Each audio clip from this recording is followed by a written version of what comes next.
Assalamualaikum warahmatullahi wabarakatuh. Perkenalkan, saya Ivan Ikhwanuddin, mahasiswa Universitas Terbuka Prodi Sistem Informasi dengan NIM 052126208. Pada kesempatan kali ini, saya akan mendemonstrasikan tugas tutorial kedua mata kuliah pemrograman berbasis desktop. Sebelum saya lanjutkan ke demonstrasi tugasnya, di sini saya akan membacakan soal-soalnya terlebih dahulu. Soal tugas. Anda diminta untuk membuat sebuah program Java mengenai aplikasi sederhana di sebuah restoran makanan. Aplikasi tersebut memiliki beberapa fungsi. Yang pertama, input menu restoran, pemesanan, menghitung total biaya, mencetak struk pesanan, dan terakhir adalah manajemen menu aplikasi. Pada tugas tutorial kedua ini sebenarnya mirip-mirip dengan tugas tutorial pertama. Namun di sini ada poin nomor 5 yaitu manajemen menu aplikasi yang tidak ada pada tugas sebelumnya. Bisa dikatakan bahwa tugas kedua ini adalah versi lebih improve dari tugas pertama. Baik, kita langsung saja lanjut ke programnya. Di sini saya mengimpor dua library penting, yaitu Java Util Arraylist dan juga Java Util Scanner. Arraylist digunakan untuk menyimpan data menu restoran dan pesanan pelanggan secara dinamis, sedangkan Scanner berfungsi untuk menerima input dari pengguna. Selanjutnya, saya membuat kelas bernama menu untuk merepresentasikan setiap item makanan atau minuman di restoran. Di dalam kelas ini terdapat 3 atribut, yaitu nama, harga, dan kategori, mirip seperti tugas sebelumnya. Lalu di bawahnya saya tambahkan konstruktor agar setiap kali objek menu dibuat, kita bisa langsung memberikan nilai nama, harga, dan juga kategori. Ada juga metode tampilkan info yang menampilkan data menu ke layar dalam format tabel. Jadi kelas ini adalah fondasi utama untuk semua data menu yang digunakan dalam aplikasi. Bagian kedua yaitu kelas utama main restoran. Di sini saya memberi nama main restoran 2. Dalam kelas ini saya mendeklarasikan dua variabel global yaitu daftar menu yang berisi kumpulan objek dan input yang merupakan objek scanner untuk membaca input pengguna. Lanjut bagian ketiga yaitu method main, menu utama program. Sekarang kita bisa lihat bagian main yang menjadi titik awal program dijalankan. Program ini menampilkan 3 pilihan utama yaitu menu pemesanan pelanggan, menu manajemen restoran untuk pemilik, dan juga pilihan untuk keluar dari program. Saya menggunakan pengulangan do while agar menu utama terus muncul sampai pengguna memilih opsi keluar. Di dalamnya terdapat struktur switch case untuk menentukan proses yang dijalankan sesuai pilihan pengguna. Lanjut ke bagian 4 yaitu inisialisasi menu awal. Sebelum program dijalankan, kita perlu menyiapkan data awal menu makanan dan minuman. Untuk itu, saya buat inisiasi menu seperti berikut.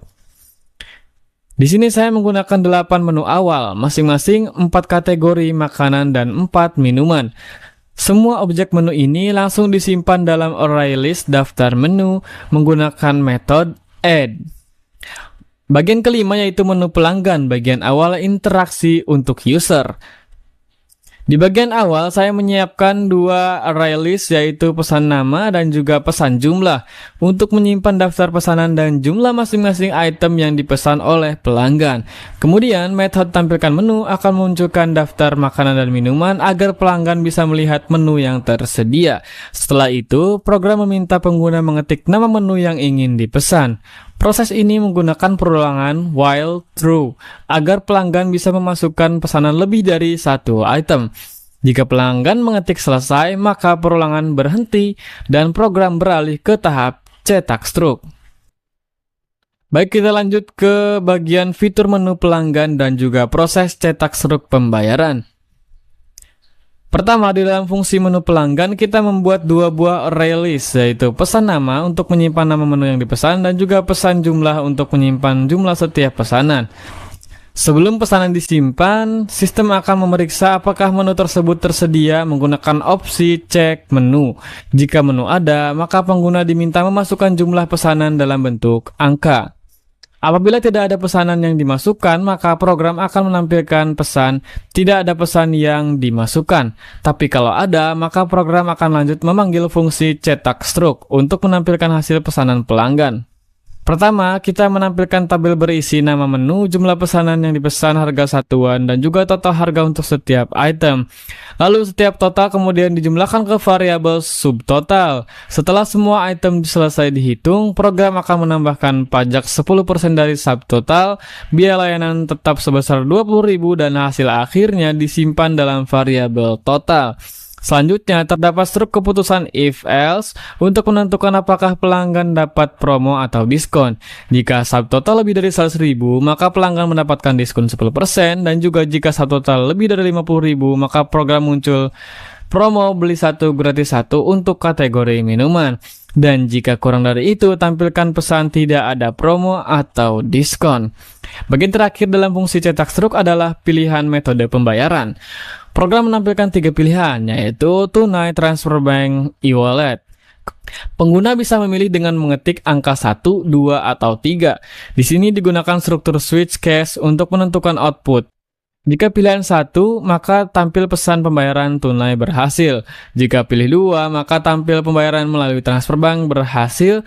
Dan jika pilih 3, maka tampil pembayaran melalui e-wallet berhasil. Dengan begitu, seluruh proses pemesanan, perhitungan total, hingga pembayaran dapat berjalan dengan rapi dan terstruktur. Selanjutnya, fitur ketiga, yaitu sesuai dengan perintah petunjuk nomor 5 pada soal, yaitu menu manajemen restoran. Fungsi menu manajemen menampilkan menu utama untuk pemilik dan beberapa opsi pengolahan data di dalamnya. Kita menggunakan struktur do while loop agar menu terus muncul sampai pengguna memilih untuk kembali ke menu utama. Pilihan yang tersedia ada 5. Yang pertama, tambah menu baru. Yang kedua, ubah menu baru, hapus menu, lihat semua menu, kembali ke menu utama. Setiap pilihan akan dijalankan menggunakan struktur switch case, di mana setiap angka mewakili satu fungsi tertentu. Jika memilih 1, maka sistem menjalankan tambah menu. Jika memilih 2, maka akan menjalankan ubah harga. Jika memilih 3, akan menjalankan hapus menu. Jika 4, akan menampilkan daftar menu yang sudah ada. Dan jika 5, berarti keluar dari mode manajemen. Selanjutnya di sini akan jelaskan salah satu dari menunya, yaitu pilihan tambah menu. Fungsi tambah menu digunakan untuk menambah item baru ke dalam daftar menu restoran. Di sini kita bisa menggunakan loop do while agar pemilik bisa menambahkan lebih dari satu menu tanpa harus kembali ke menu utama. Langkahnya adalah program meminta input nama menu baru, lalu memasukkan harga menu, kemudian menentukan kategori apakah termasuk makanan atau minuman. Setelah data dimasukkan, program menambahkan menu baru ke dalam array list daftar menu dengan perintah daftar menu, add new menu, nama, harga, dan kategori. Kemudian sistem menampilkan pesan menu berhasil ditambahkan. Lalu muncul pertanyaan tambah menu lagi. Ya atau tidak? Jika dijawab ya, maka proses yang tadi akan diulang. Di sini saya akan mendemonstrasikan cara kerja program main restoran 2.java, khususnya terkait mekanisme loop atau pengulangan dan juga fitur ubah menu pada bagian manajemen menu. Yang pertama, mekanisme loop dalam program. Ketika program dijalankan, pengguna akan melihat tampilan awal berupa daftar pilihan menu utama seperti berikut. 1. Menu pesanan pelanggan. 2. Manajemen menu untuk pemilik. Dan yang ketiga, pilihan untuk keluar. Setiap kali pengguna memasukkan angka tertentu, program akan menampilkan proses pilihan tersebut menggunakan struktur switch case yang tadi. Setelah satu proses selesai, misalnya menampilkan menu atau menambah item baru, program tidak akan langsung berhenti.